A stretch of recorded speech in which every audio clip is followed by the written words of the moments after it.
Hi,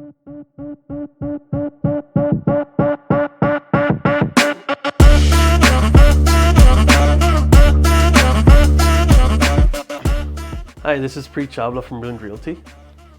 Hi, my name is Salman. I'm also from Brilliant Realty.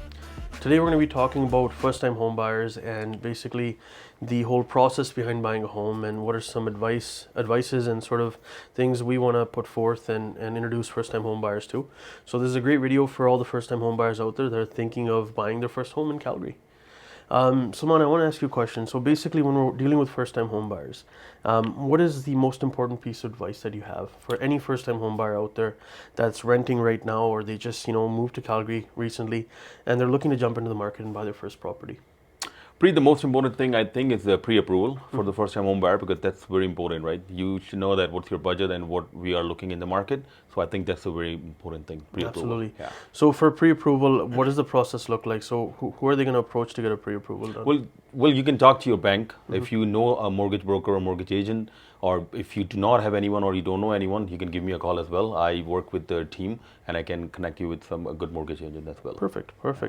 In terms of purchasing a property specifically, there's a lot of variables when it comes to buying a house. And what are some of the variables that you look at for your first-time home buyers? Because keep in mind, these first-time home buyers may not know exactly what to look for in a house, right? Okay. Yeah.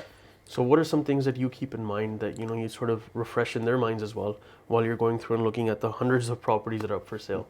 I think the most important is location. Location is the most important thing. So I look into communities like Calgary has like 4 quadrants: northeast, southeast, northwest, and southwest. So it depends what my client or what the first-time home buyer is looking for. So community location is very important. Then it comes to the facing of the house. Some people prefer going to the east side or west side. So that's very important. I always discuss, because I don't want to find them something where they like the house but the facing can be an issue. Absolutely, so that's very important. I've seen those properties where it's always snow covered and ice covered in the front. Correct, yeah. Right, because they're not east or west facing, they're north facing, and they never get sunlight in the front, yeah. right?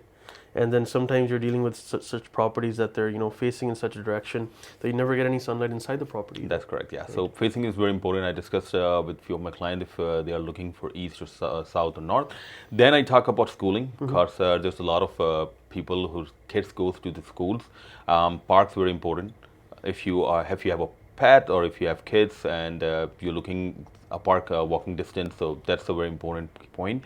Restaurants, a lot of people like to dine out and they are single or they have a friends, they want to meet into a restaurant and they want something nearby. So restaurants, I talk about. What would you say, because I'm a foodie myself, yeah. I love to eat, and you're a foodie as well, right? We've talked about this before. What would you say is the best quadrant or the best place in the city to live in if you're looking for the good restaurant scene? I believe it's southwest. Okay. Near downtown. They have like a lot of good restaurants over there. Absolutely. So if you have no kids or if you are single parents or a young youth, you should look something in southwest. You will see like a lot of good restaurants open till late. So that would be a good quadrant. Perfect. Yeah. Perfect.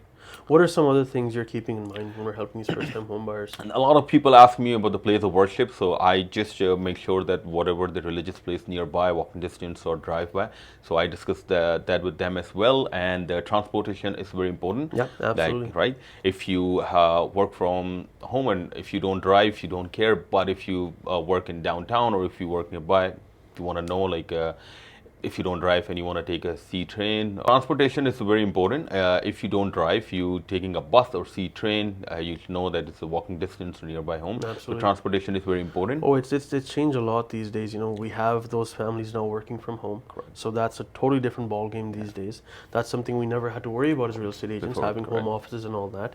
And the city's gotten bigger. Right? Correct, yeah, There's that's a lot of traffic out Yeah, there now. that's right. It used to be that the rush hour was 4:30, 5:30. It was over in half an hour and Yeah. you could get going. But now it seems like it's, any time between 3 to 7 is rush hour. That's correct, yeah. So the transportation is very important. Absolutely. Also to discuss about the basement. A lot of people nowadays want to build a basement as a basement suite so they can rent it out. And again, when you're renting a basement, the transportation is the key. That's because right. a lot of people living in a basement, they don't drive, they want to take a bus or C train, so it goes by side.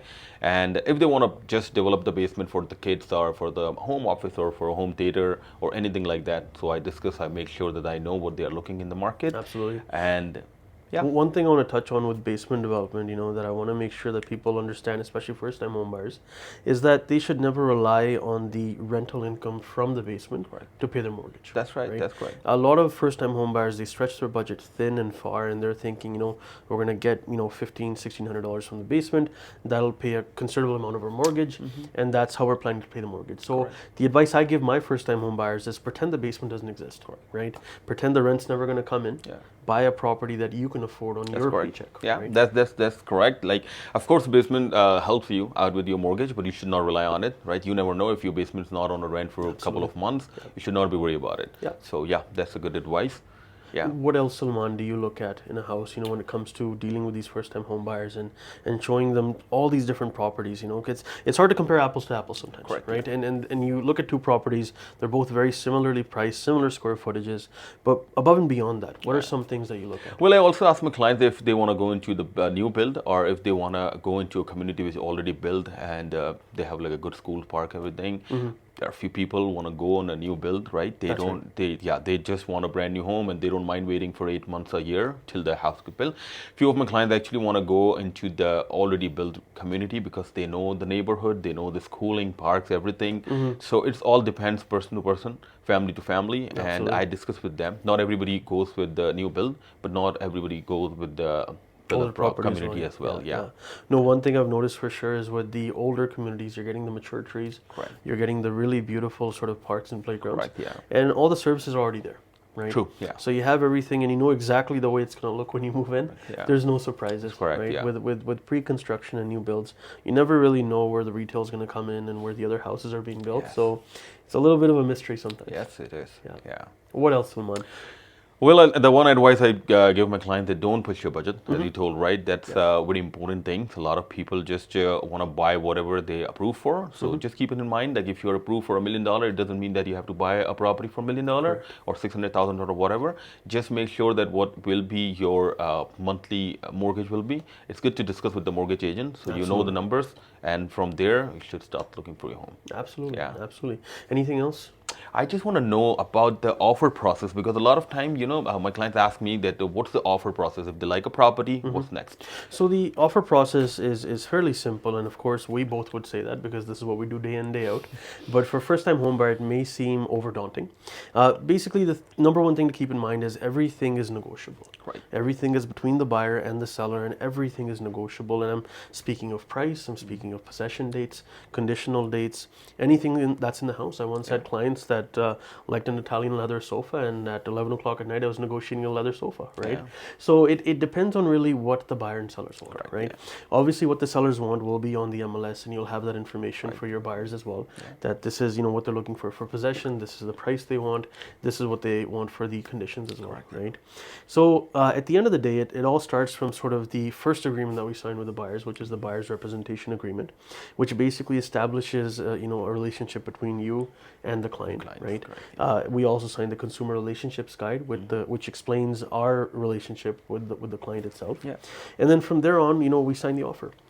The offer is pretty much a 6-page agreement. It outlines the price we're willing to pay for the property, the possession date that we want, and what conditions we want, right? Now, as a brokerage as a whole, or even as real estate agents, we always recommend to clients that they get every condition that they can on that offer. That includes a financing condition, that includes a home inspection condition. If you're buying a condominium, that includes a condominium document review condition.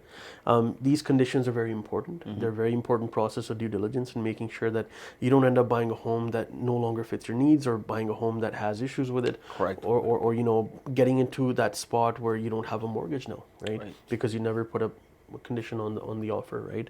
So we put our conditions in, we put in sort of what time the offer is open till, what time it expires, and you take it from there, right? You go ahead and you present it to the selling agent, and we negotiate out the best that we can for our clients. And from the time the offer is signed, it's considered a conditional sale now. After it's conditionally sold, we go ahead and give a deposit to the other party. Deposit, legally speaking, can be as low as $1, but no one's going to accept an offer with $1 for a deposit. So it's generally speaking anywhere from 5 to 15, 20, 25. It's whatever both parties are comfortable with, right? But general rule of thumb, what I've seen is 5% of the purchase price, because a lot of first-time home buyers will be putting 5% down anyways. So it just shows the sellers that you're serious about buying the property. You have somewhat of a cash reserve, right, to buy the property. Once the deposit goes in, you work on your conditions, you work on the home inspection, and I'm sure you have got good home inspectors that you work with that you can recommend to your clients. And you do the home inspection, you go ahead and do the financing bit, you deal with the mortgage broker for that. Once all the conditions are met and satisfied, we put in what's called a waiver of conditions. It removes all the conditions that were on the original offer to purchase, and it's now a firm sale. We pretty much, get a lawyer, wait for possession, and take possession and move on from there. Now, obviously, this is overly simplified. There's, different nuances to each step, and that's where you come in as an agent to help your clients navigate all those steps, because not everything goes picture perfect sometimes, right? That's right. Sometimes you're buying one of those older homes that's, in that mature neighborhood with those mature trees, and you realize that one of the mature trees has a root system that's, now interfering with the sewerage system, underground, right? And that shows up in the home inspection report. And how do you negotiate that? How do you navigate that, right? And that's where the expertise comes in. Correct. Yeah. Right. Any other final advice for first-time home buyers, Salman? When you're out there looking for a property, is there anything that you'd want to get across to all the people that are viewing the video right now? Well, I think it's a teamwork. So you need a good mortgage agent, you need a good property inspector, you need a good realtor. And if anyone have any kind of questions, we work with the good mortgage agents, we work with the good property inspector, lawyers. And if anything, you guys can give me a call, or Preet give you a call. Absolutely. Yeah. Thanks for watching. Thank you.